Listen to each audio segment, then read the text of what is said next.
بسم اللہ الرحمن الرحیم۔ بنی اسرائیل پر اللہ کا عذاب اور امت مسلمہ کے لیے عبرت۔ آج فلسطین اور اسرائیل کے درمیان جو حالات ہیں، جس حالات سے امت مسلمہ آج گزر رہی ہے، آخر کیا وجہ ہے کہ ظالم حکمران ہم پر مسلط ہے؟ آئیے اس کے تعلق سے ہم سے پچھلی امت یعنی بنی اسرائیل کی ہلاکت کی مثال پر غور کرتے ہیں۔ پہلا وعدہ، بنی اسرائیل ہم سے پہلے اللہ کی چنندہ قوم تھی۔ اللہ نے ان میں انبیاء علیہ السلام بھیجے اور انہیں دیگر قوموں کی امامت کا ذمہ دیا، لیکن اس قوم نے گناہ اور معصیت کیے، رب کو ناراض کیا، شرک کیا، اللہ کے دن میں بدعتیں ایجاد کیے، اور سب سے بڑا جرم یہ کر بیٹھے کہ اللہ کے بھیجے انبیاء صلوات والسلام کے قتل کو بھی اپنی زندگی کا شعار بنا بیٹھے۔ پھر اللہ کا عذاب ان پر یقینی ہوا،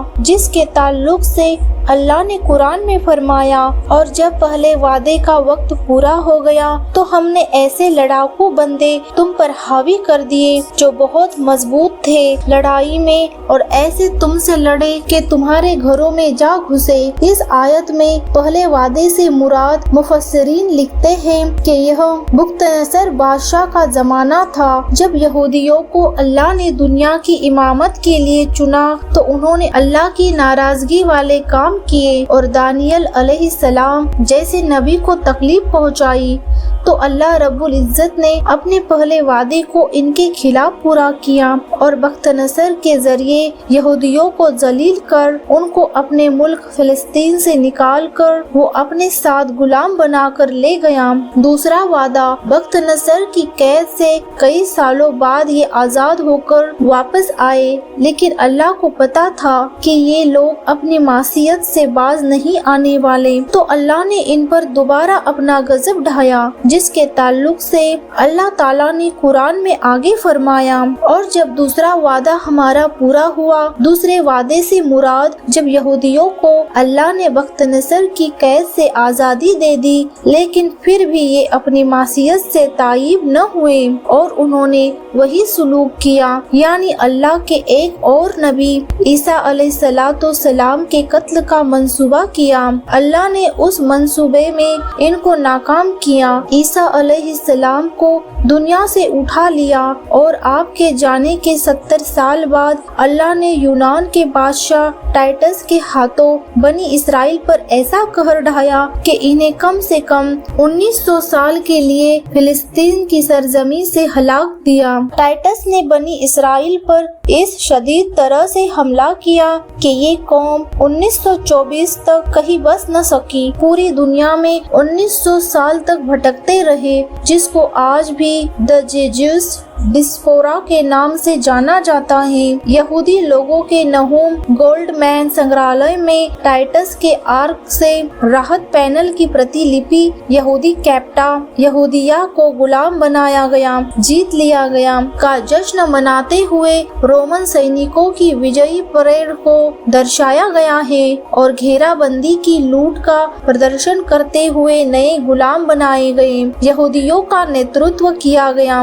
یعنی اللہ نے انہیں پوری دنیا میں ذلیل اور رسوا کیا۔ یہ قوم ذلت کی زندگی جیتی رہی۔ یہ یورپ کے اندر ان کے الگ علاقے ہوا کرتے تھے، جسے گھوسٹوس کہا جاتا، مطلب جانوروں کے رہنے کی جگہ یہودی رکھے جاتے تھے۔ لیکن ان کا شر اور فتنہ ایسا ہی ہے کہ اس قوم نے کبھی اللہ کی نافرمانی سے توبہ نہیں کی، تو اللہ نے ان کو قیامت تک ہمارے لیے عبرت بنا دیا اور وعدہ کر کے قرآن میں فرمایا، اور وہ وقت یاد کرو جب کہ تمہارے رب نے اس چیز کو طے کر دیا، بنی اسرائیل کے لیے یہ قیامت تک میں تم پر ظالم اور جابر حکمرانوں کو مسلط کرتا رہوں گا، اور اللہ کی اس مار اور فٹکار کا نتیجہ ہم ہر صدی میں دیکھ ہی رہے ہیں کہ یہودیوں کو کیا ملا ہے۔ ہر صدی میں ذلیل اور رسوا ہوئے، جانوروں کے ساتھ رکھے گئے۔ پچھلی صدی میں ہٹلر نے انہیں لاکھوں کی تعداد میں اذیت دے دے کر مارا، اور آج بھی جس طرح سے یہ لوگ انسانیت پر ظلم و ستم کر رہے ہیں،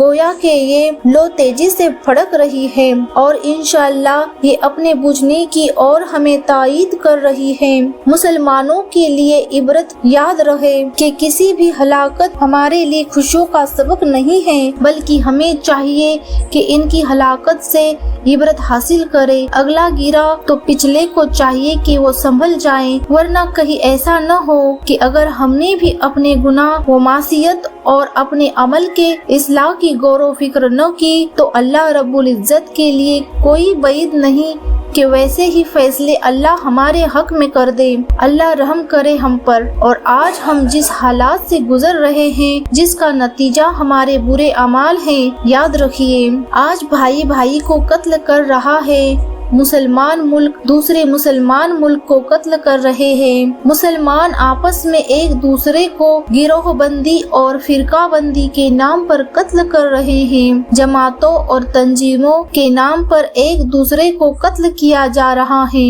اور اس سے زیادہ افسوس کے ساتھ ہم کیا کہیں کہ ایک جماعت میں بھی دو لوگ آپس میں تیسرے کے خلاف چالیں چل رہے ہیں۔ اتنے ہم گر چکے ہیں، اللہ رحم کرے۔ اور پھر جب اللہ کا عذاب آتا ہے تو ہم پریشان ہوتے ہیں کہ قومیں کیوں ہم پر مسلط ہو رہی ہے۔ یاد رہے آج ہماری شکست کی سب سے اہم وجہ اللہ کی نافرمانی ہے، اللہ کی نازل کردہ ہدایت اور رسول اللہ صلی اللہ علیہ وسلم کی سنت کی مخالفت، یہی سب سے اہم وجہ ہے ہماری ذلت اور رسوائی کی۔ تو بہرحال اگر ہم چاہتے ہیں کہ اللہ ہم پر رحم کرے، اس کا کرم ہم پر ہو، تو ہمیں چاہیے کہ اللہ اور اس کے رسول صلی اللہ علیہ وسلم کی تعلیمات پر ہم جم جائیں اور اپنے دوست احباب اور دوسروں کو بھی اس کی دعوت دیں۔ انشاءاللہ العزیز اللہ تعالی ہمیں اپنے رحم و کرم کا سایہ نصیب فرمائے، ہمیں تمام قسم کی گمراہیوں سے بچائے،